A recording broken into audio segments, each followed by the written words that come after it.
She said that she had a panic attack after the tiger growled at her, but in fact she went to have sex. Hey everyone. I never thought I'd be writing a post like this, but here I am. Honestly, my hands are still shaking as I type this, and I'm not sure if I'm ready to fully unpack everything yet. But I need to get this out of my system, and maybe someone here has some advice because, frankly, I'm lost. My wife, Melissa, and I have been married for 6 years. We met in college, fell hard for each other, and built what I thought was a solid life together. No kids yet, but we've got a cute dog named Bruno, and we've always talked about starting a family in the next couple of years. Melissa's always been the adventurous one. She loves trying new things, traveling to random spots on the map, and most recently, a fascination with wildlife. That's how we ended up getting a year-long membership to the local zoo. It was Melissa's idea, of course. It'll be fun, she'd said, practically bouncing in excitement. And for a while we'd go on weekends, watch the animals, and she'd geek out over the tigers or giggle at the meerkats. It felt like a little tradition for us, and I loved seeing her so happy.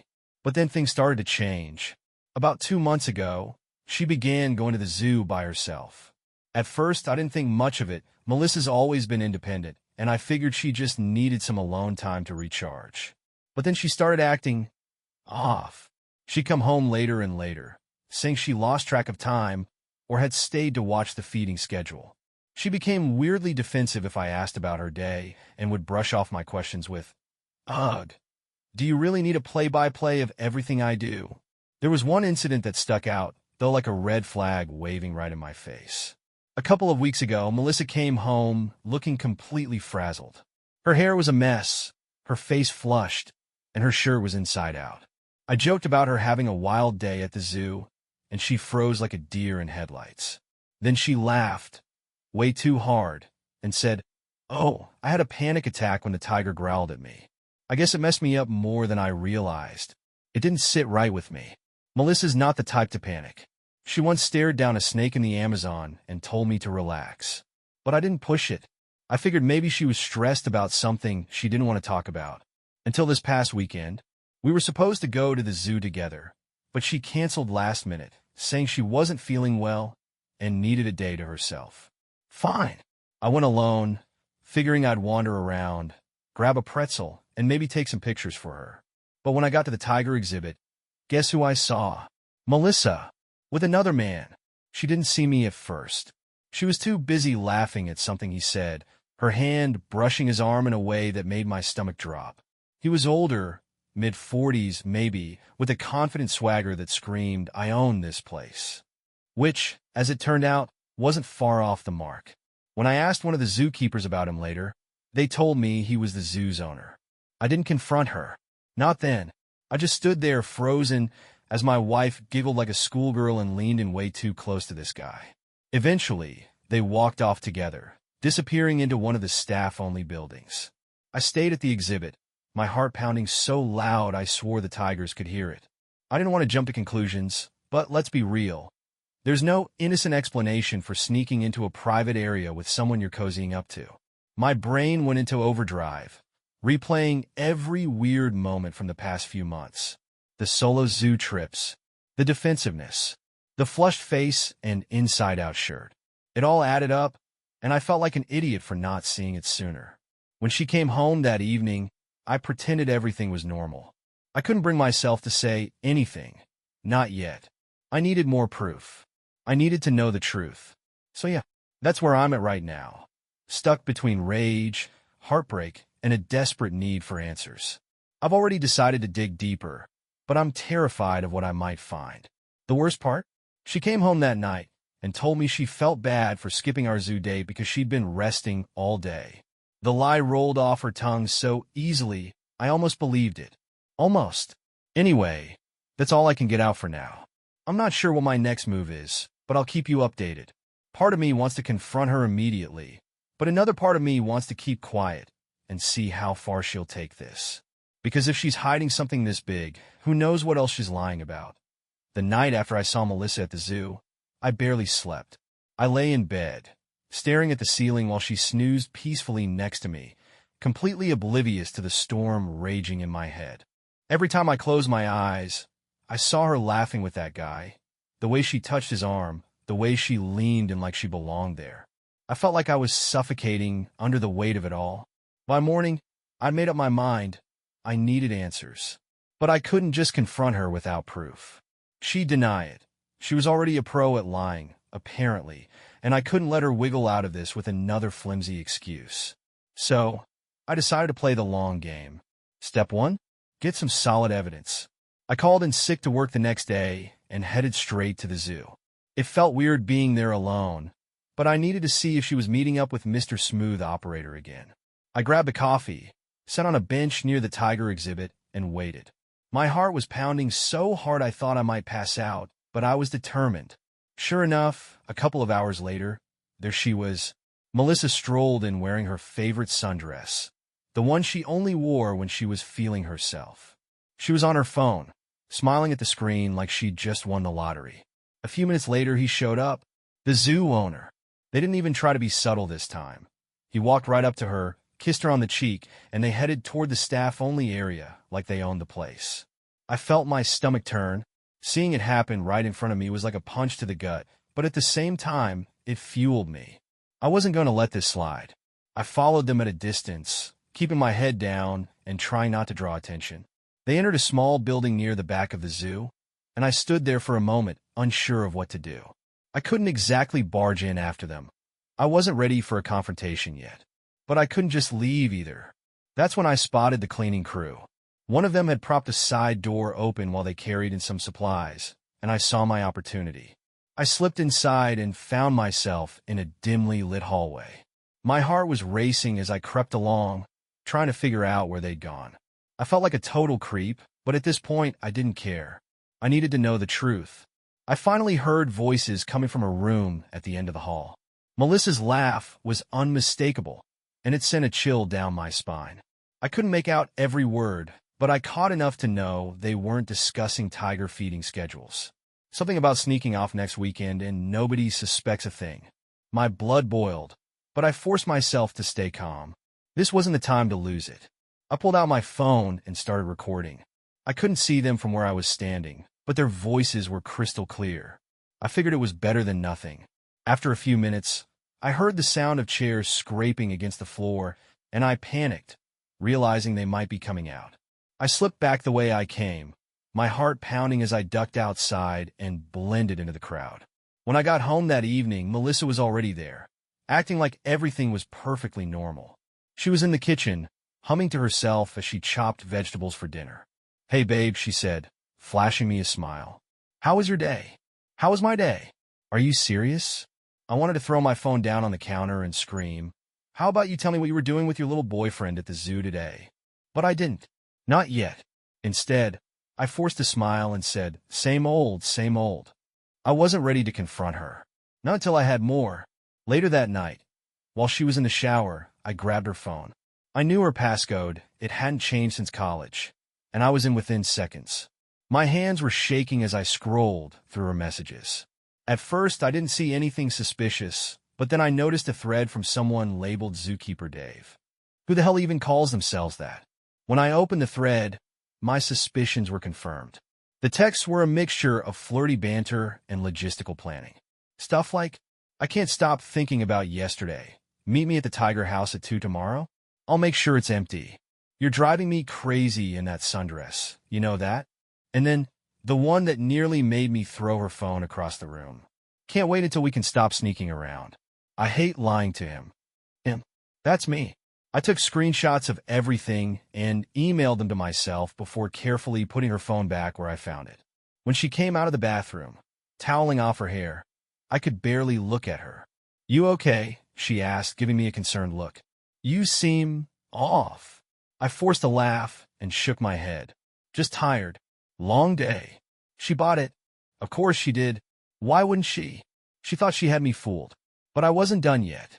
The text, the recording, the sneaking around, it was all damning, but I wanted more. I wanted her to confess. So I started planning. If she was lying to me about her zoo visits, what else was she hiding? I decided it was time to push her buttons and see how far she'd go to cover her tracks. Over the next few days, I started laying the groundwork for my plan. If Melissa thought she could keep lying to me, she was in for a rude awakening. I didn't want just to catch her in the act. I wanted her to feel the weight of her betrayal, to see the truth laid out so plainly she couldn't talk her way out of it. The first step was to act completely normal. If she noticed anything different about me, the whole plan could fall apart. So, I made a conscious effort to be my usual self. I asked her about her day, offered to help with chores, and even suggested we take Bruno to the park together. All the while, my stomach churned every time she smiled at me like nothing was wrong. Then, I played my first card. "Hey," I said casually over dinner one night, "I was thinking we should go to the zoo together this weekend.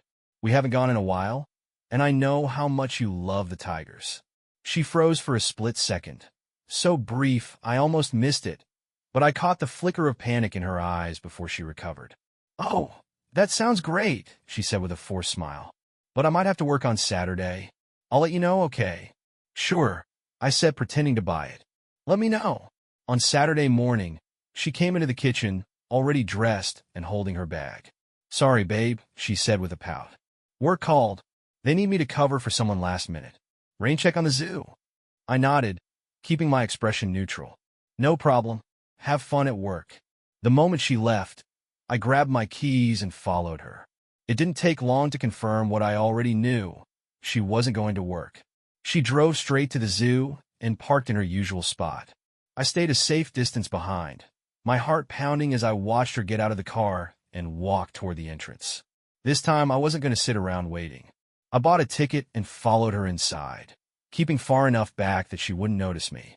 Sure enough, she met up with the zoo owner, zookeeper Dave. They hugged, and he kissed her cheek before leading her toward the staff-only area again. My blood boiled, but I kept my cool. I wasn't ready to confront them. Not yet. Instead, I decided to take things to the next level. While they were busy sneaking around, I found one of the zoo's information kiosks and asked to speak to the manager. When they told me the manager was Dave, I put on my most concerned expression and said, "Oh, I didn't realize. I just saw him head into the staff area with my wife." She seemed really upset. "Is everything okay?" The poor guy at the desk looked confused and a little uncomfortable. I'm not sure. Maybe they're handling something with the animals? I can call him if you'd like." I nodded. "That'd be great. Thank you." While the employee radioed Dave, I slipped away, heading toward the building where I'd seen them disappear. This time, I wasn't waiting outside. I found a side entrance again, just like before, and crept inside. My heart was pounding as I moved down the hallway, following the sound of their voices. When I got close, I stopped and listened. They were laughing about something, their voices muffled but unmistakable. I heard Melissa say, "I can't believe he hasn't figured it out yet. He's so clueless." And Dave responded with a chuckle. "Good. It makes things easier for us." That was it. I'd heard enough. I pushed the door open, and there they were, sitting way too close on a small couch in what looked like an office. Melissa's face went pale when she saw me, and she immediately jumped up. "What are you doing here?" she stammered, her voice high-pitched and shaky. I held up my phone, still recording. "Funny, I was about to ask you the same thing." Dave stood up, trying to look calm, but his smug expression was gone. "Look, man, this isn't what it looks like. Save it." I snapped, my voice cold. "I've got everything I need." Melissa started babbling, her words tumbling out in a frantic mess. "It's not what you think. Dave was helping me with a project and—" "A project?" I interrupted, raising an eyebrow. "At the zoo? In a staff-only area? While you lie to me about being at work? Do you think I'm stupid, Melissa?" She opened her mouth to respond, but I didn't give her the chance. I turned to Dave, who was still standing there like he had no idea what to do. "And you," I said, my voice dripping with disdain. "Is this a regular thing for you? Luring married women into your little tiger den?" His face turned red, and he sputtered something about misunderstandings, but I wasn't listening. I turned back to Melissa. "You know what? Forget it. I'm done. I don't want to hear any more of your lies." I walked out before she could say anything else, my heart racing as I left the building. I didn't stop until I was back in my car, where I sat for a long time, trying to process everything. My hands were shaking, and my head was spinning, but one thing was clear. There was no going back from this. When I finally drove home, I knew this was only the beginning. The real confrontation was coming, and it wasn't going to be pretty. Driving home that day, I felt like I'd crossed some invisible threshold. There was no pretending anymore, no second-guessing. I'd caught Melissa red-handed. The recording, the texts, the lies. It was all laid out like pieces of a puzzle that painted a picture I wished I'd never seen. I spent the next couple of hours pacing the living room, trying to figure out what to do next. Part of me wanted to pack her stuff and leave it on the porch, but another part wanted to sit her down and make her squirm. I wanted her to feel the weight of everything she'd done. But most of all, I wanted answers. When she finally walked through the door that evening, I was ready. "Hey," she said, her voice overly cheerful as she set her bag on the counter. "What's for dinner?" I didn't respond right away. Instead, I stared at her, waiting for her to look at me. When she finally met my gaze, her smile faltered. "What's wrong?" I gestured toward the dining table, where I'd laid out my phone, a printout of the texts I'd emailed to myself, and a photo of her and Dave that I'd snapped through the window of the staff area. Her eyes widened as she took it all in, and for a moment, she just stood there, frozen. "Care to explain?" I asked, my voice calm but ice cold. She blinked, then let out a nervous laugh. What is this?" "You tell me," I said, crossing my arms. "Because it sure looks like you've been having a great time at the zoo. With your little boyfriend, Dave." Her face went pale, and she stammered, "It's not what it looks like." "Oh, really?" I said, raising an eyebrow. "So, the texts? The recordings? The sneaking off to the staff-only area? What does it look like, Melissa? Enlighten me." She opened her mouth, then closed it again, clearly scrambling for an excuse.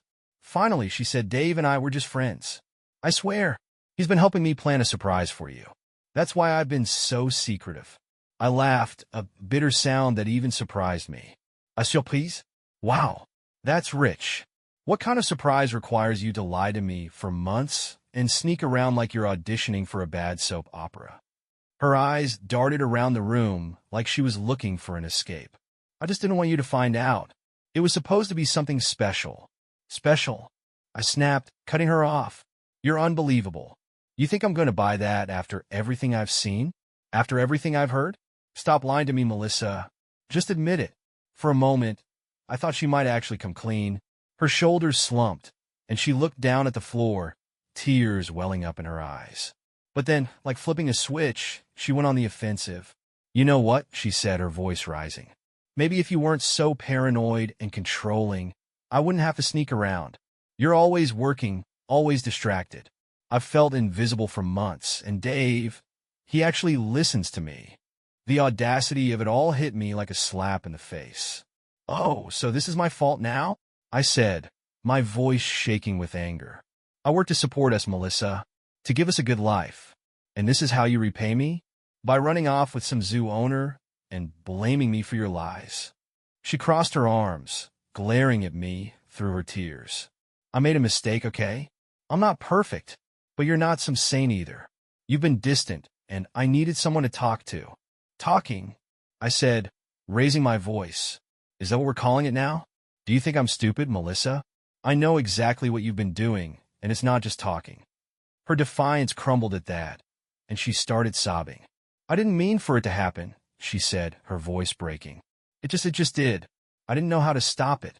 I felt my heart break all over again, but I wasn't about to let her tears manipulate me. "You didn't know how to stop it? That's the best you've got?" "Melissa, you had plenty of chances to stop. But instead, you kept lying to my face and sneaking around like I wouldn't notice." She didn't say anything, just stood there crying into her hands. For a moment, the room was silent except for her muffled sobs and the faint hum of the refrigerator. I felt a pang of guilt, but I pushed it aside. She didn't deserve my sympathy, not after everything she'd done. Finally, I took a deep breath and said, "I don't know what happens next, but I do know this. I can't keep living like this. You've broken my trust, Melissa, and I don't think there's any coming back from that." Her head snapped up, and she looked at me with wide, tear-streaked eyes. "You're leaving me?" she whispered. "I don't know yet," I admitted. "But I can't even look at you right now, let alone think about the future. I need time to figure things out." She nodded, wiping her face with her sleeve. I'll stay at my sister's for a while. give you space. I didn't argue. Watching her pack a bag and walk out the door was one of the hardest things I've ever done, but I knew it was necessary. I needed time to process everything and figure out my next move.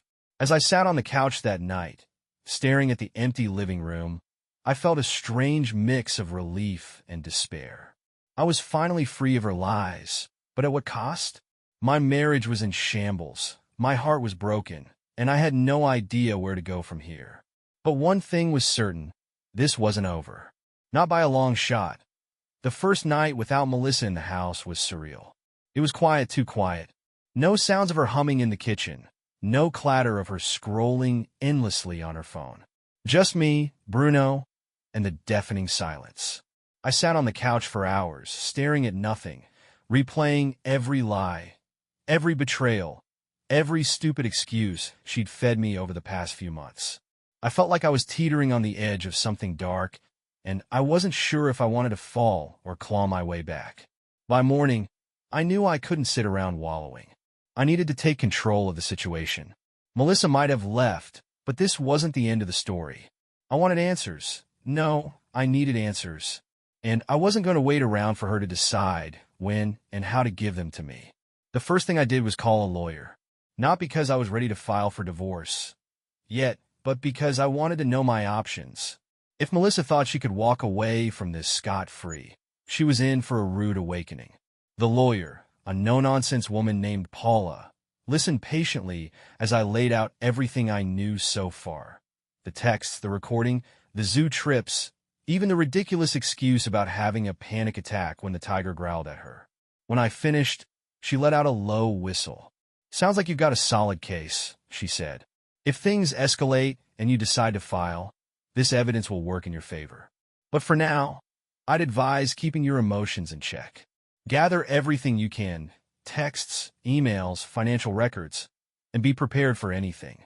Affairs can get messy, especially when emotions are high." I thanked her and hung up, feeling a little steadier. Having a plan, even a vague one, made me feel less like I was drowning. But I still couldn't shake the feeling that there was more to this than just Melissa's affair.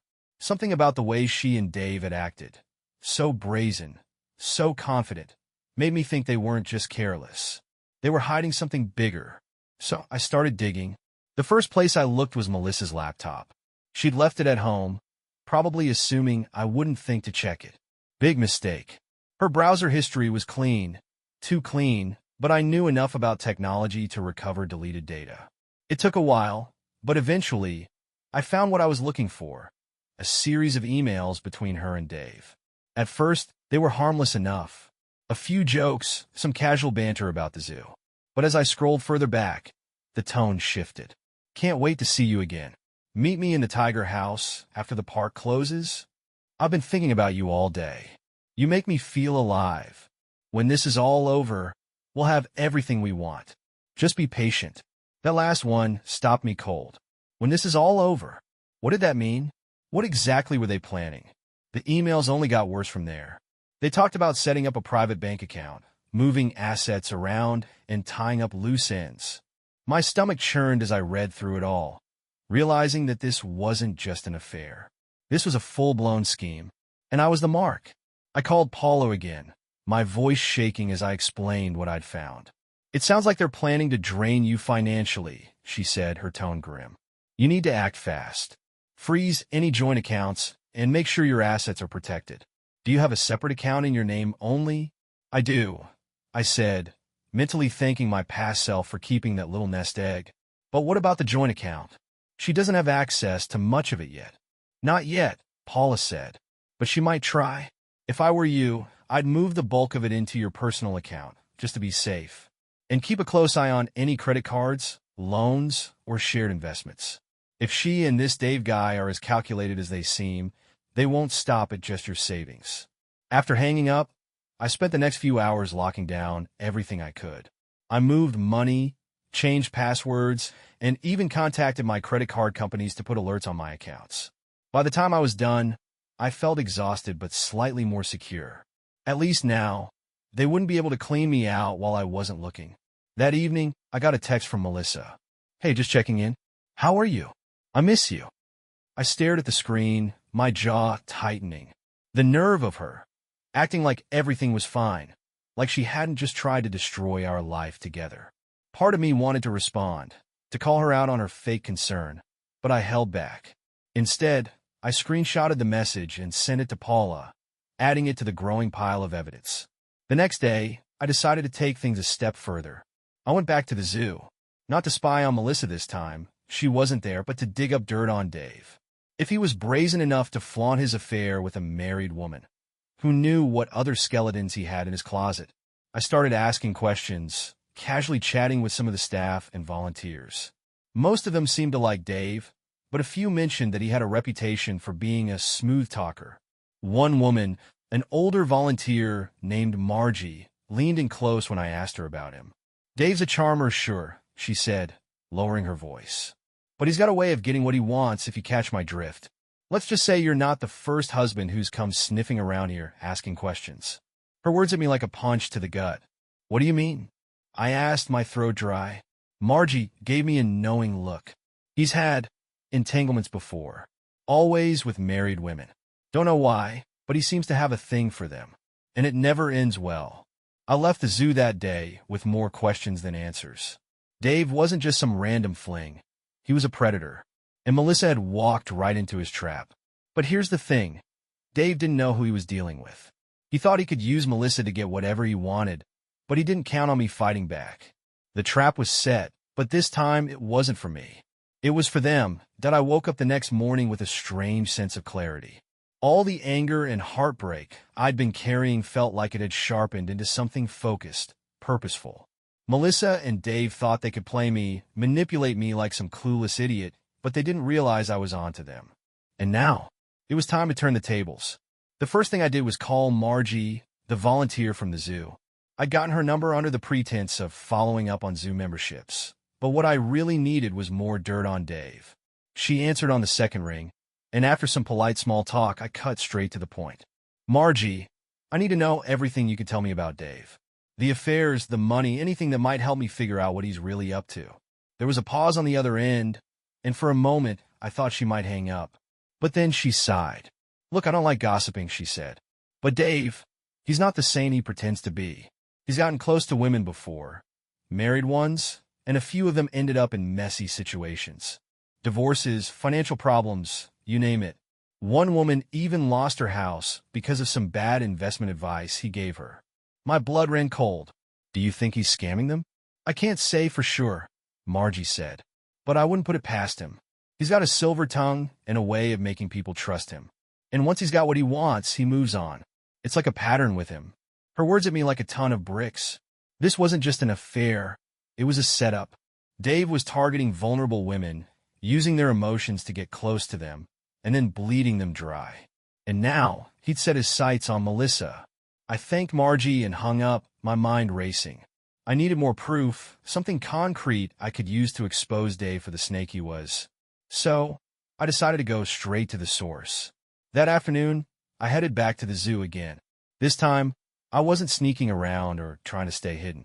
I walked right up to the front desk and asked for Dave. The receptionist gave me a curious look, but said he'd be out in a few minutes. I could feel my pulse quicken as I waited, my hands clenched in a fist at my sides. When Dave finally appeared, he looked exactly as smug as I remembered. He was wearing his usual button-down shirt, sleeves rolled up just enough to show off his forearms, and he greeted me with a fake smile that made my skin crawl. "Hey there," he said, extending a hand like we were old friends. "What can I do for you?" I ignored his hand and met his gaze with as much calm as I could muster. "We need to talk. Privately." His smile faltered for a second, but he recovered quickly. "Sure," he said, motioning toward a small office near the back of the lobby. "Step into my office." I followed him inside, my heart pounding as he closed the door behind us. The room was small and cluttered, with a desk covered in papers and a bookshelf crammed with binders and random trinkets. He leaned against the edge of the desk, crossing his arms like he had nothing to hide. "So," he said, his tone casual, "what's on your mind?" I didn't bother with pleasantries. "I know about you and Melissa." He raised an eyebrow, but there wasn't even a hint of guilt on his face. "I'm not sure what you're talking about." Cut the crap, I snapped, pulling out my phone. I have recordings, texts, emails, you name it. I know exactly what you've been doing, and I'm not just talking about the affair. That wiped the smug look off his face. For a moment, he just stared at me, his jaw tightening. Then he let out a low chuckle. You've been busy, haven't you? Yeah, I said, stepping closer. And I know you've been busy too. Targeting married women, stringing them along, and then draining them for everything they're worth. How many have you done this to, Dave? 3? 4? Or is Melissa just the latest in a long line of victims? His smile faded completely, and I saw a flicker of something in his eyes, fear, maybe, or anger. You don't know what you're talking about, he said, his voice lower now. Melissa came to me, not the other way around. Whatever problems you two have, that's on you, not me. Oh, don't worry, I said. Melissa's got plenty to answer for, but you? You're not walking away from this unscathed. I've already started putting the pieces together, and it's only a matter of time before the authorities do too. For the first time, he looked genuinely rattled. The authorities? He said, his voice rising slightly. What are you talking about? You'll find out soon enough, I said, turning toward the door.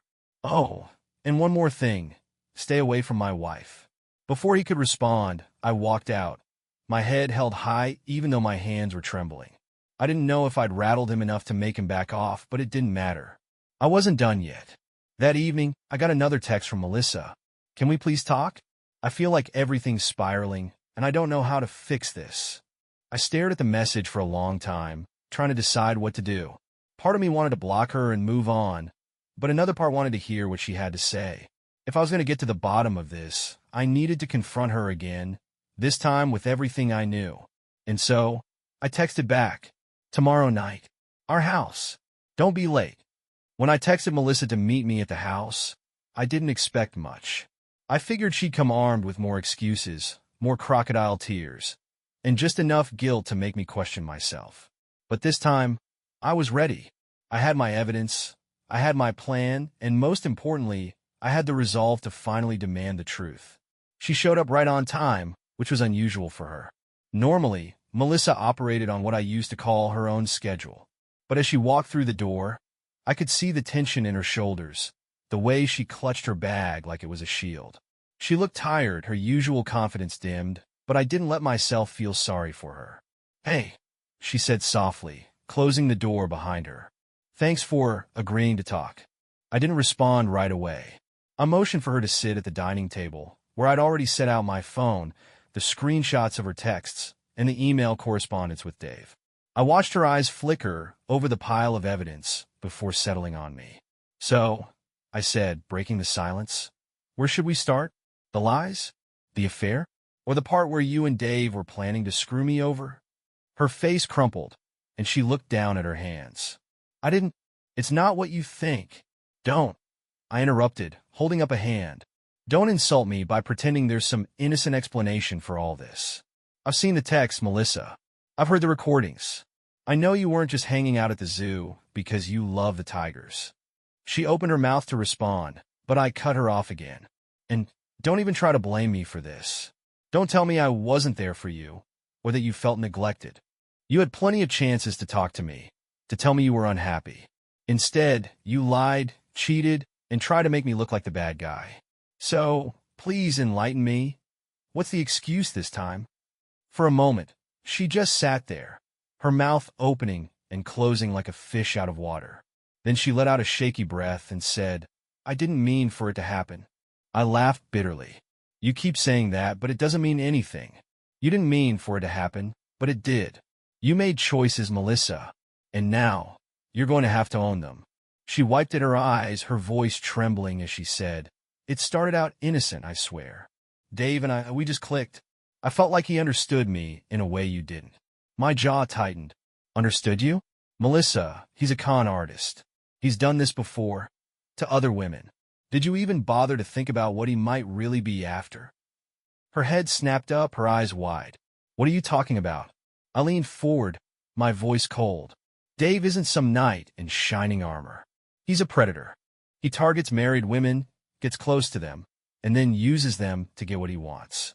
Money, property, leverage, you name it. You're not special to him, Melissa. You're just his latest mark. She shook her head, tears streaming down her face. No, that's not true. He cares about me. He said he loves me. I couldn't help but laugh, a bitter sound that echoed in the quiet room. Of course he said that. That's what guys like him do. They tell you what you want to hear, make you feel special, and then they take everything they can. And you know what? You fell for it. Hook, line, and sinker. She looked like I'd slapped her.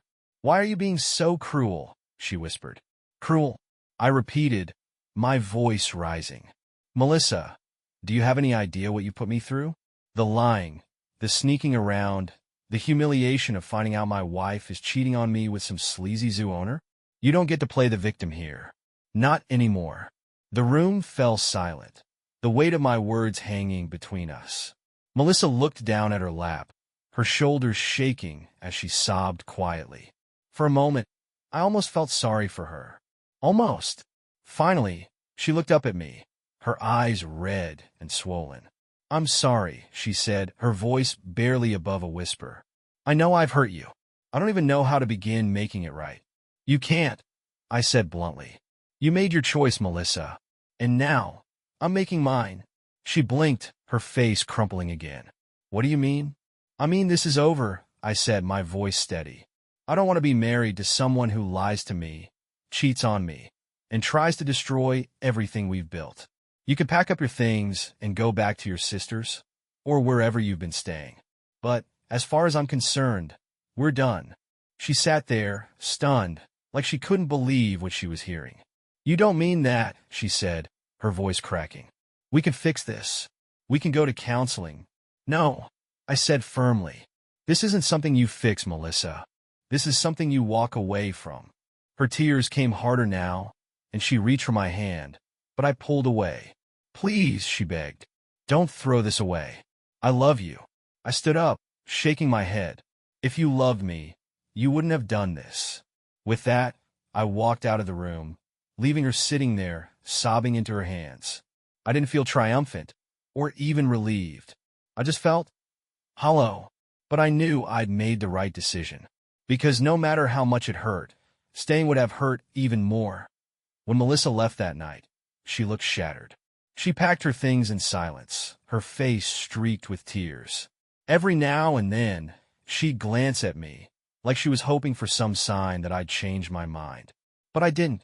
I just stood there, arms crossed, watching her gather the pieces of the life she'd wrecked. As the door closed behind her, the weight of everything hit me like a tidal wave. This was real. My marriage was over. I collapsed onto the couch, Bruno hopping up to nuzzle against me as if he could sense my pain. I stared at the blank TV screen, my mind replaying the confrontation over and over. Her lies, her excuses, her pathetic attempt to pin this on me. It all felt like a bad dream I couldn't wake up from. But there was one thing keeping me going, Dave. He wasn't off the hook yet. The next morning, I called Paula, my lawyer, and filled her in on the latest developments. So, Melissa's out of the house, I said, pacing the living room. But I'm not done yet. Dave needs to pay for what he's done. Paula's voice was calm, but firm. I understand how you feel, but we need to be smart about this. If he's really running some kind of scam, you need solid proof before you take any action. Otherwise, it's just hearsay. I have emails, I said, texts, and I spoke to someone at the zoo who said this isn't the first time he's pulled something like this. That's a good start, Paula said. But if you want to take this to the authorities, or even use it in court, you'll need more. Something undeniable. Her words stuck with me all day. I needed undeniable proof. But how? Dave wasn't stupid. He'd already started to cover his tracks when I confronted him. If I wanted to expose him, I'd have to dig deeper. That evening, I decided to pay Margie another visit. I found her volunteering near the primate exhibit, chatting with a couple of kids about the chimpanzees. When she saw me, her smile faltered slightly, like she knew I was about to drag her into something messy. Hey, Margie, I said, trying to sound casual. Got a minute? She hesitated but nodded, stepping away from the group. What's going on? I need your help, I said, lowering my voice. You told me Dave's had other entanglements. Do you know any of the women he's been involved with? Someone who might be willing to talk. Margie frowned. glancing around like she was worried someone might overhear. "There's one woman," she said finally. "Her name's Linda. She used to volunteer here, but she left a couple of years ago after, well, let's just say things got complicated with Dave. Do you know how I can reach her?" I asked. "I might have her number somewhere," Margie said reluctantly. "But if you're planning to stir up trouble, I'm not sure I want to be involved." "I'm not trying to cause trouble," I said. "I just want the truth. Dave's not going to stop until someone holds him accountable." She sighed, then pulled out her phone and started scrolling. A moment later, she handed me a piece of paper with Linda's number scribbled on it. "Be careful," she said. "Dave's not the kind of guy you want to mess with." "Thanks, Margie," I said, tucking the paper into my pocket. "I owe you one." I called Linda that night, half expecting her to hang up the moment I mentioned Dave's name. But to my surprise, she agreed to meet.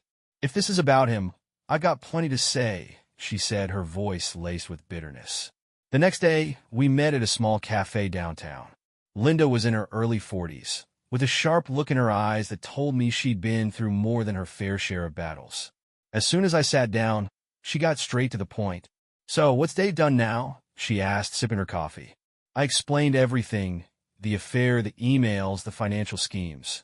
Linda listened without interrupting, her expression growing darker with every word.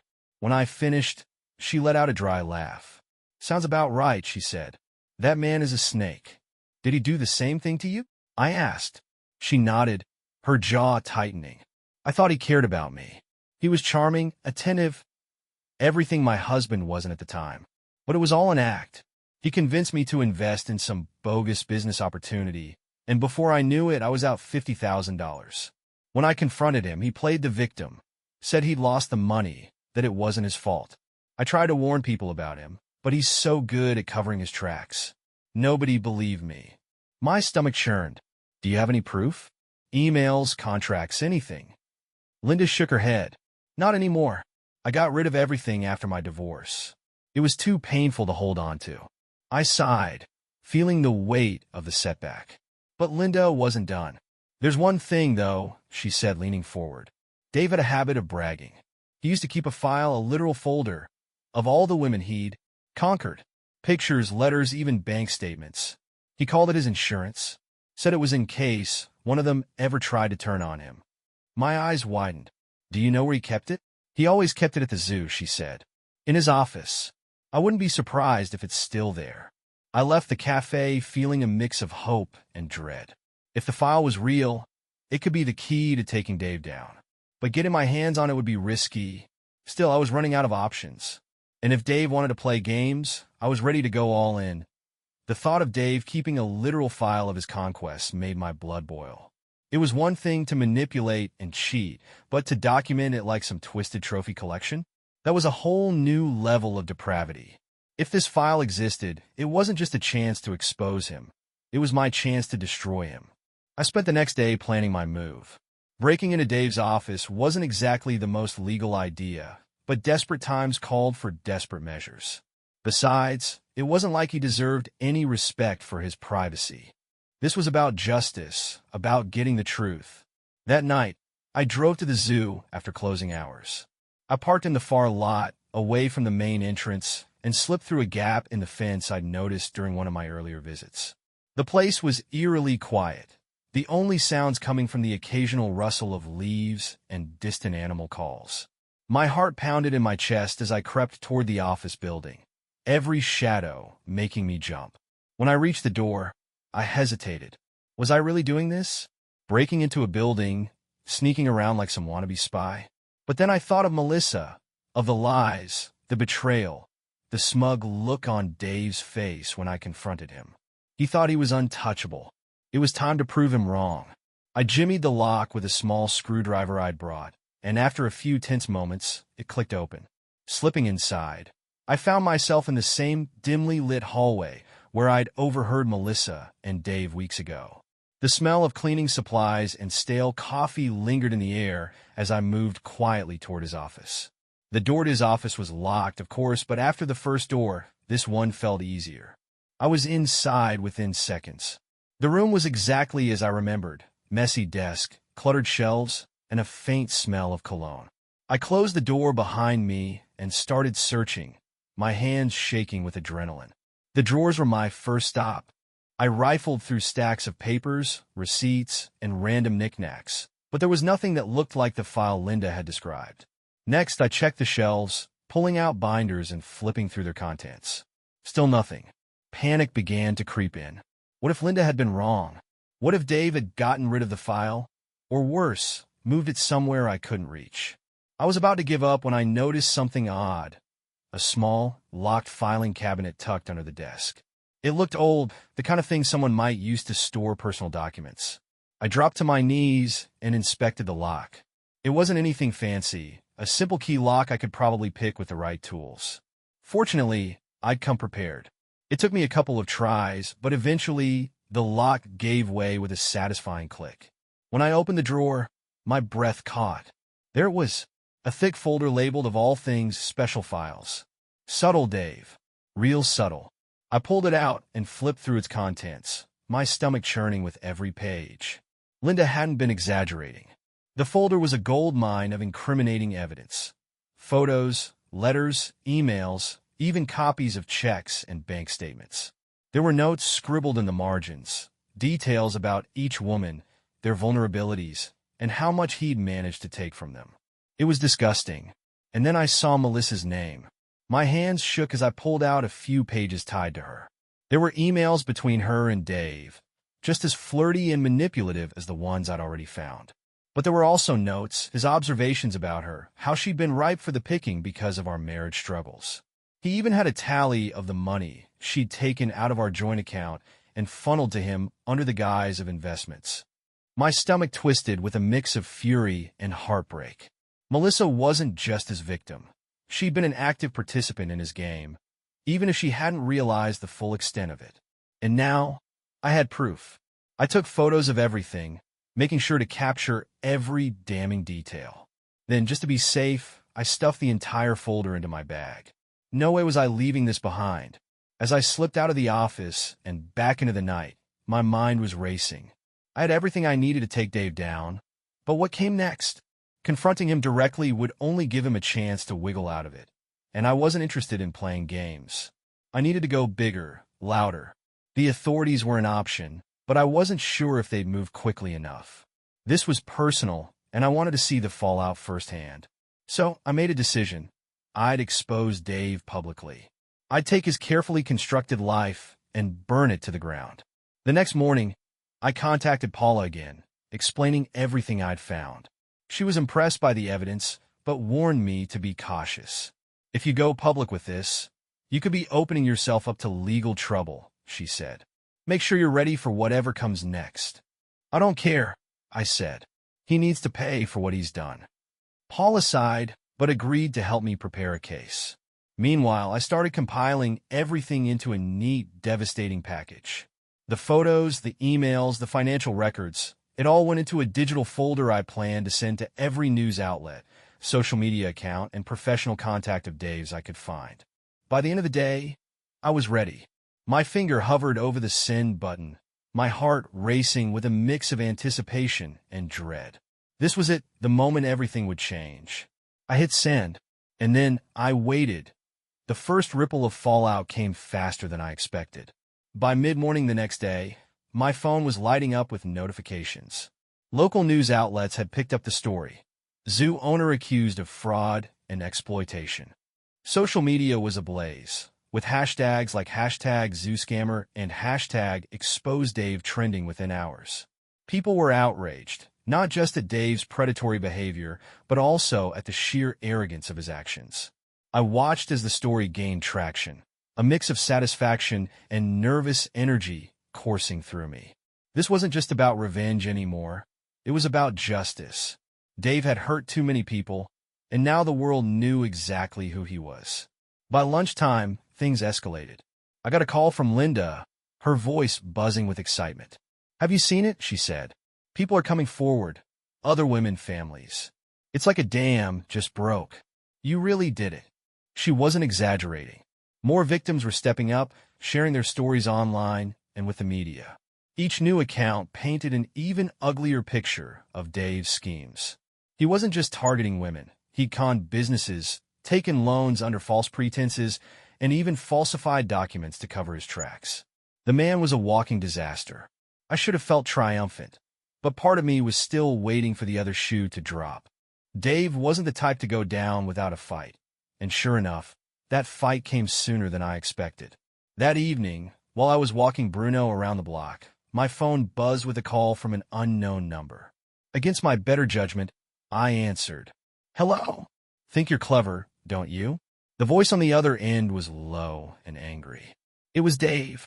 I stopped in my tracks, gripping the leash tighter. "You've got some nerve calling me. And you've got some nerve digging through my business and airing it to the world," he snapped. "You don't know what you've started." "Oh, I know exactly what I've started," I said, my voice steady. "You've been scamming people for years, Dave. And now everyone knows. Enjoy explaining that to the authorities."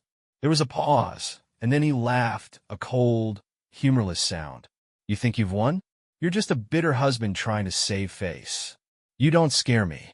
"I don't need to scare you," I shot back. "Your actions speak for themselves. By the way, how's your inbox? Getting a lot of hate mail yet?" His tone shifted, growing more menacing. "You're going to regret this. I promise you." Before I could respond, he hung up, leaving me standing there in the middle of the sidewalk, heart pounding. I returned home feeling unsettled. Dave's threat lingered in my mind, but I tried to push it aside. He was cornered, and desperate people always lash out. Still, I wasn't about to let my guard down. The next day, things took an even sharper turn. Paula called me in a panic. "I just got word from a reporter," she said. "Dave's lawyer is claiming defamation. They're saying you fabricated the evidence to destroy his reputation." I let out a bitter laugh. "That's rich, coming from him. They're going to try to sue," Paula continued. "It's a long shot, given the overwhelming evidence you've provided, but they're banking on scaring you into silence. Are you ready for this?" I paused, the weight of her words settling over me. This wasn't just about exposing Dave anymore. It was a fight for my credibility, my integrity. But I wasn't backing down. "Not now. I'm ready," I said. "Let them come at me." Over the next few days, the situation spiraled into chaos. Dave held a press conference, his usual smug confidence replaced with an air of forced humility. He denied everything, claiming he was the victim of a smear campaign. But his act fell flat, especially when reporters grilled him about the growing list of victims and the undeniable evidence piling up against him. Meanwhile, Melissa called me. Repeatedly. I ignored most of her calls, but one night, curiosity got the better of me, and I picked up. "Why are you doing this?" she asked, her voice trembling. "You've already ruined everything. Isn't that enough?" "Ruined everything?" I said, incredulous. "Melissa, I didn't ruin anything. You did. You and Dave. I'm just making sure the world knows the truth." Her silence on the other end told me everything I needed to know. She wasn't sorry for what she'd done. She was sorry she'd been caught. "I didn't know it would get this bad," she whispered. "Well, maybe next time, don't lie and cheat with a con artist," I said coldly. "Actions have consequences, Melissa. You're just finally learning that." I hung up before she could respond, feeling a strange mix of vindication and sadness. As the days turned into weeks, the fallout from Dave's exposure reached a boiling point.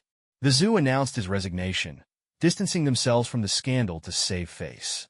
Investigators were digging into his finances, uncovering more evidence of fraud and manipulation. It was only a matter of time before he faced criminal charges. As for Melissa, I heard through mutual friends that she was staying with her sister, trying to lay low until the dust settled. She called me a few more times, leaving voicemails full of apologies and pleas for forgiveness. But I didn't respond. There was nothing left to say. One evening, as I sat on the porch watching the sunset, Bruno curled up at my feet, I felt an odd sense of peace. The past few months had been a whirlwind of betrayal, anger, and chaos, but now there was a calm after the storm. Dave's world was crumbling. Melissa was out of my life, and for the first time in a long time, I felt free. It wasn't the ending I'd imagined, but maybe it was the one I needed. The days after Dave's exposure felt like standing on a shoreline as the tide rolled out, revealing wreckage that had been hidden underwater.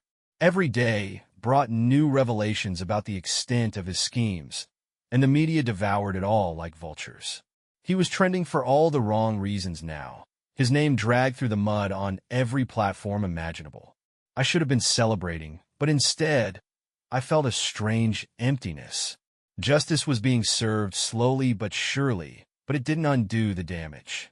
My marriage was still in shambles, my trust shattered, and every time I closed my eyes, I could see Melissa with him, laughing like I never existed. But there was one small spark of light: the other victims. Linda called me again a few days after our last conversation. Her voice was lighter this time, almost relieved. "I just wanted to thank you," she said, "for exposing him, for giving us a voice." "You don't need to thank me," I said. "I was just doing what needed to be done." "Well, it made a difference," she said. "I've been in touch with some of the other women who've come forward. We're thinking about starting a group, a support network maybe, to help others who've gone through this." "That's a great idea," I said, meaning it.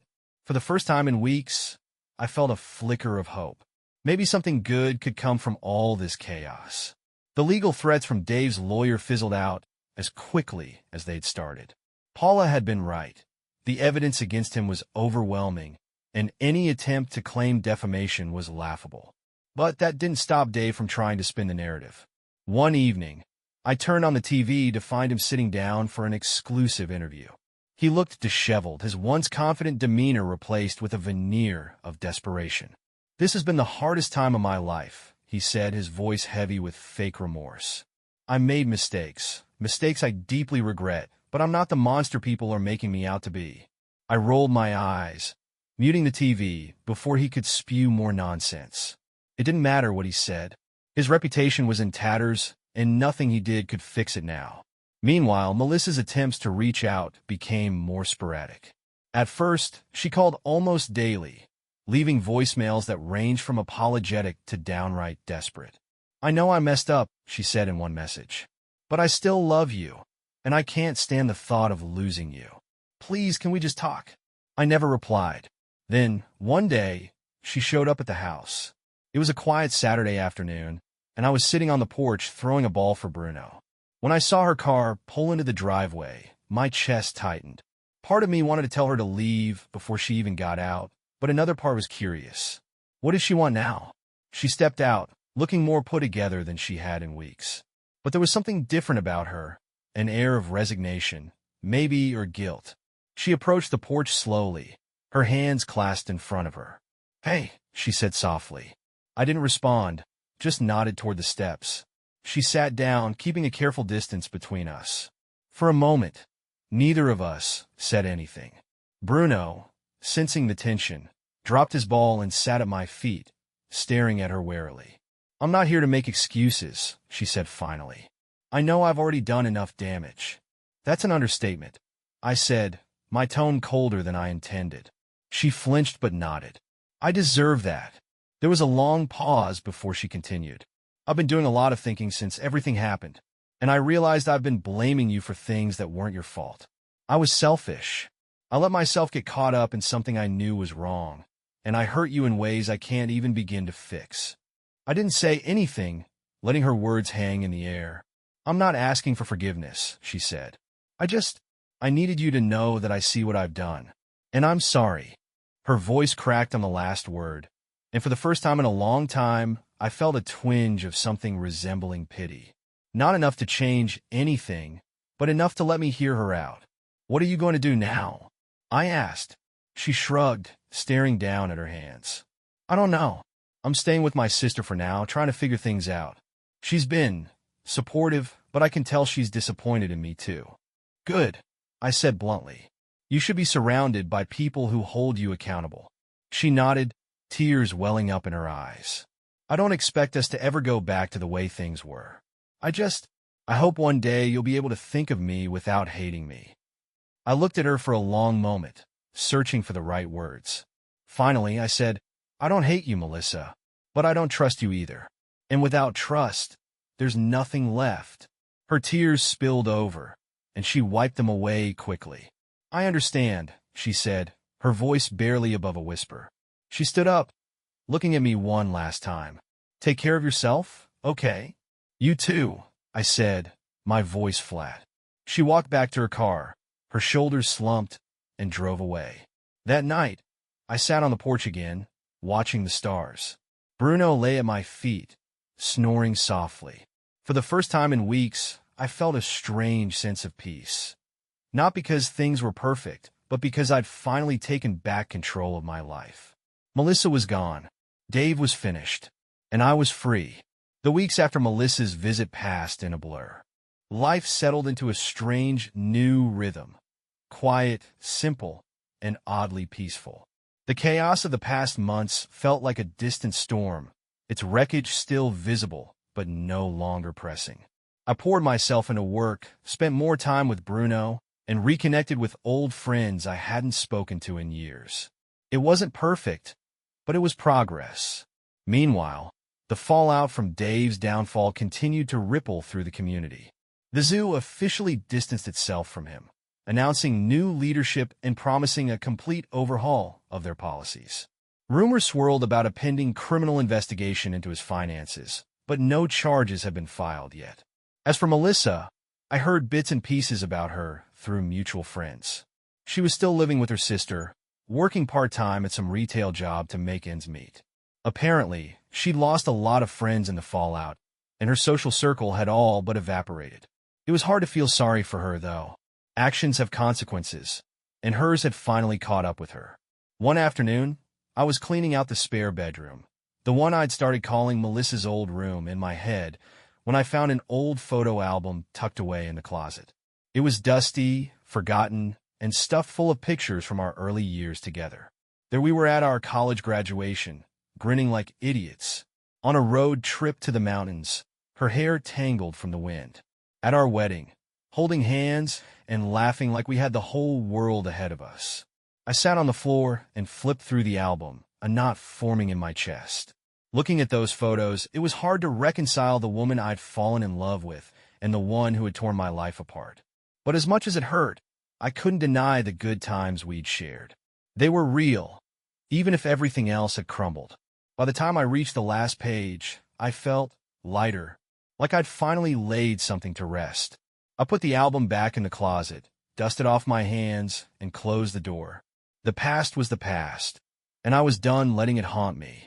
A week later, I got a call from Linda.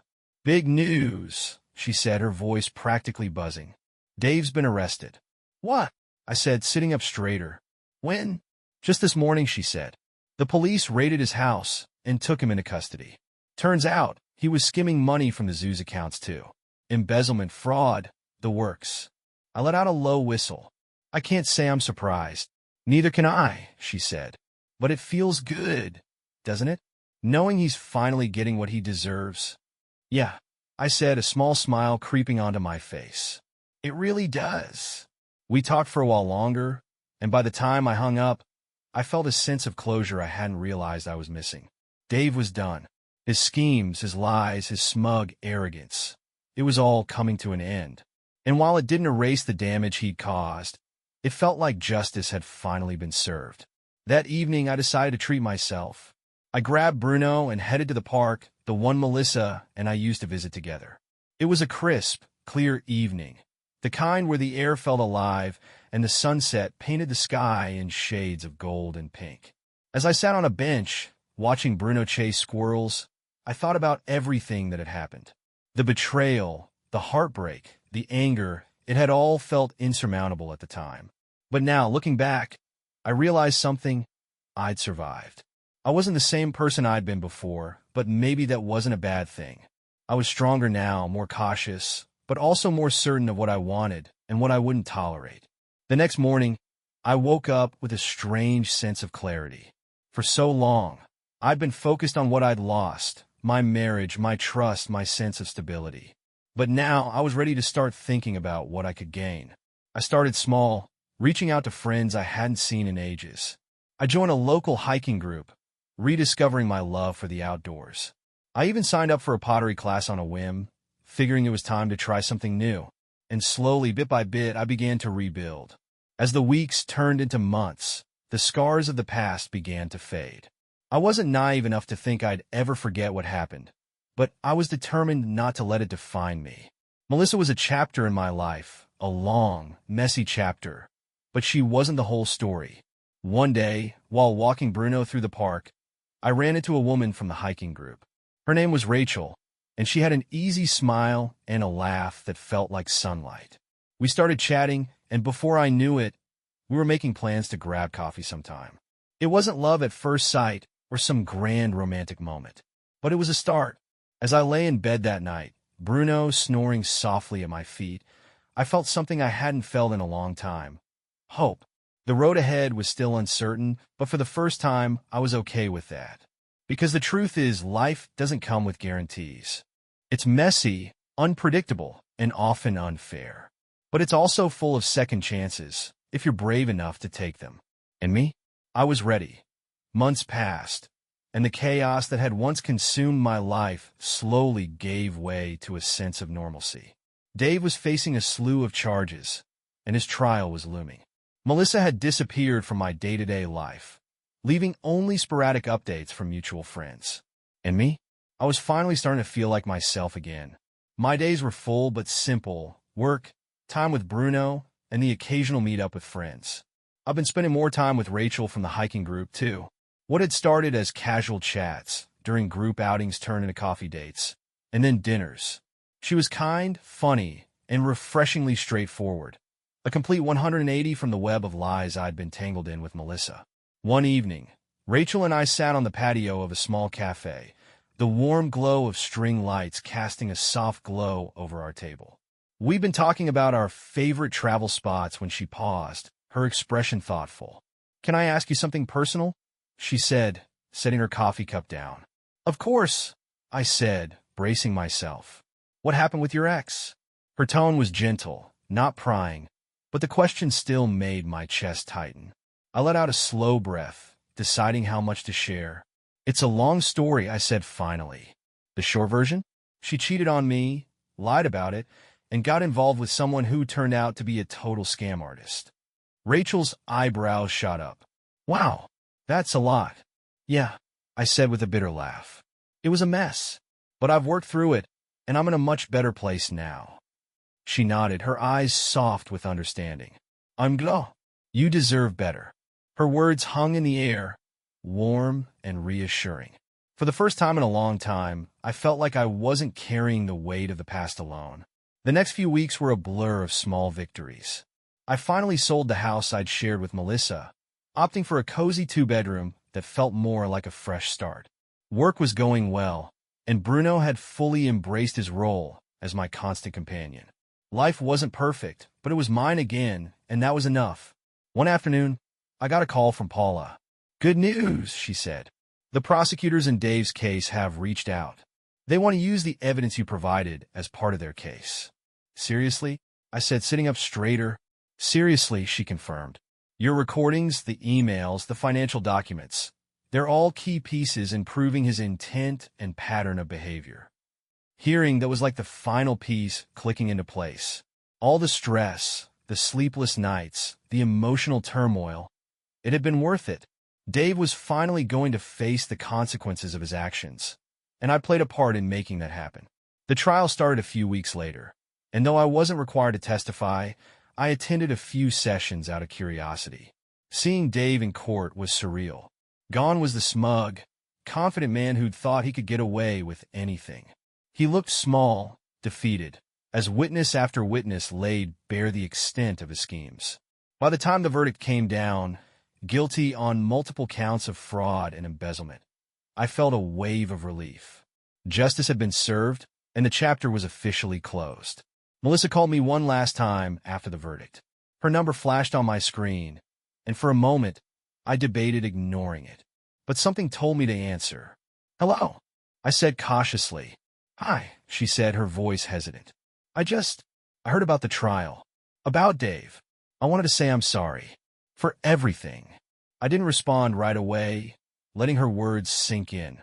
Part of me wanted to lash out, to remind her of all the pain she'd caused. But another part of me was just tired. "I appreciate the apology," I said finally. "But it doesn't change what happened." "I know," she said, her voice barely above a whisper. "I just needed you to know that I regret everything." Losing you was the worst mistake of my life. I sighed, my grip tightening on the phone. I hope you find a way to move forward, Melissa. I really do. But I'm done looking back. And with that, I hung up, feeling a sense of closure I hadn't expected. Life after that felt lighter. With Dave behind bars and Melissa officially out of my life, I could finally focus on the future. Rachel and I continued to grow closer. And for the first time in years, I felt like I could truly let someone in. One evening, as we walked through the park with Bruno trotting happily ahead, she slipped her hand into mine. You know, she said with a smile, I think this is the happiest I've seen you.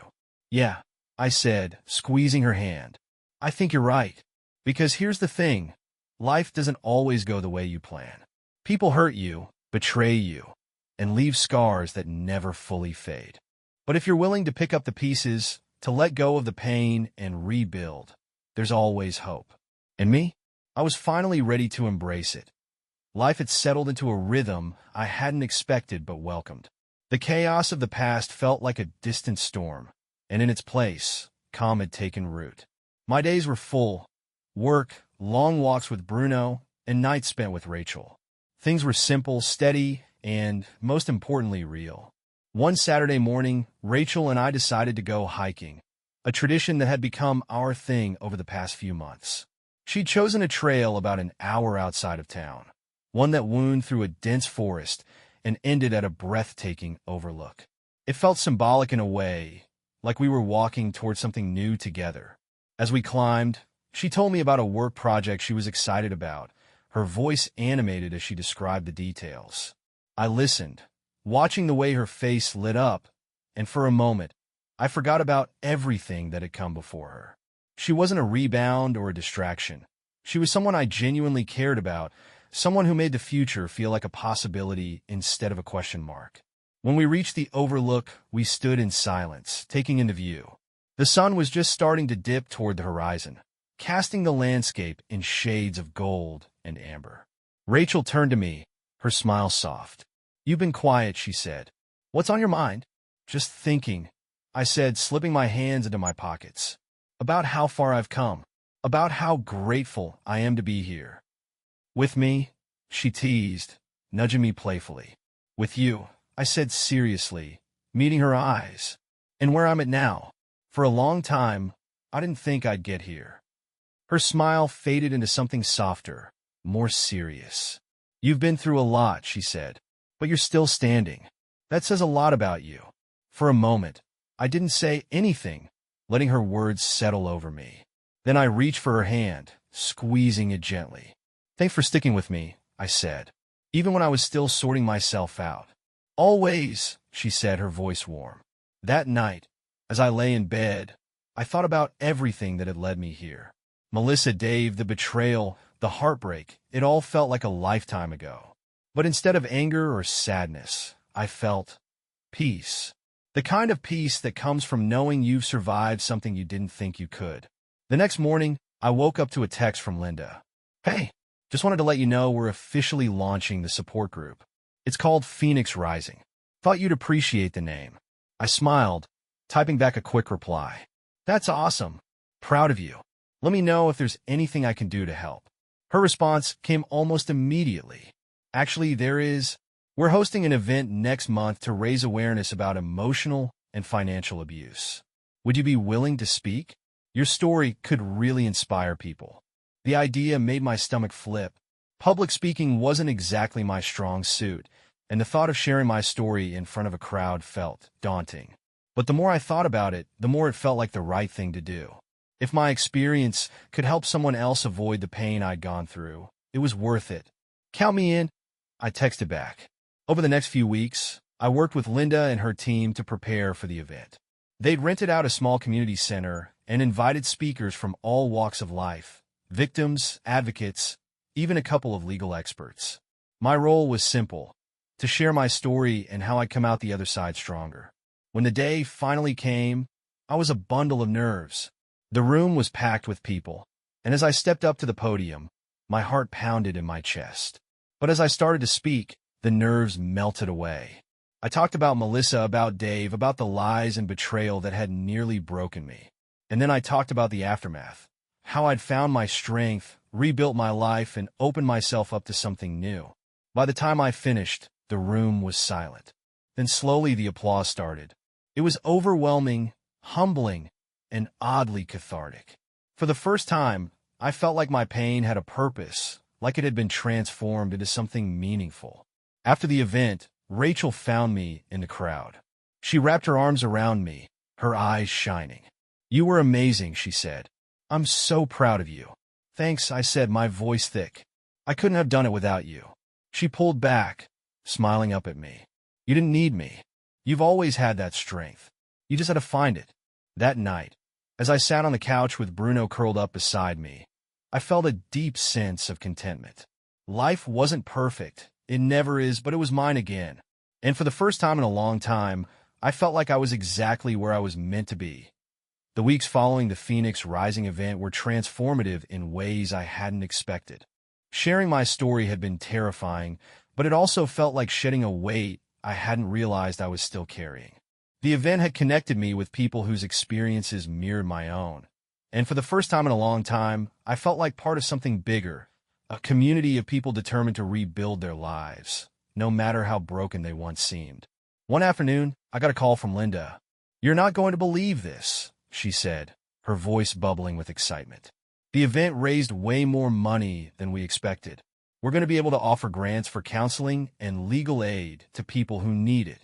"That's amazing," I said, smiling. "You've built something incredible, Linda."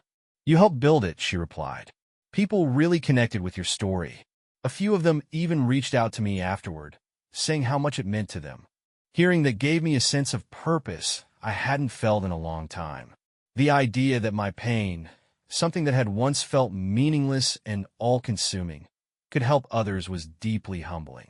Meanwhile, things with Rachel were progressing in ways that felt natural and right.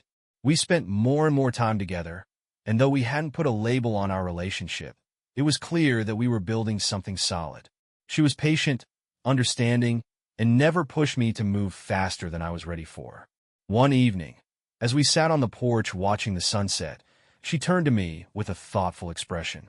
"Have you thought about what's next for you?" she asked. "What do you mean?" I said, sipping my coffee. She shrugged. "You've been through so much, and now you're in this new chapter of your life. Do you have any big dreams or goals you want to chase?" The question caught me off guard. For so long, my focus had been on surviving, on putting one foot in front of the other. But now that the storm had passed, I realized I hadn't thought much about the future beyond getting through each day. "I don't know," I admitted. "I think I'm still figuring that out." She smiled, her eyes warm. "Well, whatever it is, I know you'll make it happen." A few days later, inspiration struck. I was going through some old files, sorting through what to keep and what to toss, when I came across a notebook from years ago. Inside were sketches and notes for a business idea I'd once dreamed of starting. A small creative agency that focused on storytelling and design. Back then, it had seemed like a pipe dream, something I couldn't afford to pursue while juggling the responsibilities of a marriage and a corporate job. But now it felt like a possibility. I spent the next few weeks fleshing out the idea, researching the logistics, and reaching out to a few contacts I'd kept in touch with over the years. The more I worked on it, the more excited I became. For the first time in ages, I felt like I was building something entirely for myself, something that was mine. Rachel was my biggest cheerleader throughout the process. When I finally launched the agency, a small operation run out of my new home, she was there to celebrate with a bottle of champagne and a hand-drawn card that said, "Here's to new beginnings. This feels right." I told her that night, sitting on the floor of my living room with Bruno snoring between us. "Like I'm finally doing what I was meant to do." "I'm so proud of you," she said, leaning her head on my shoulder.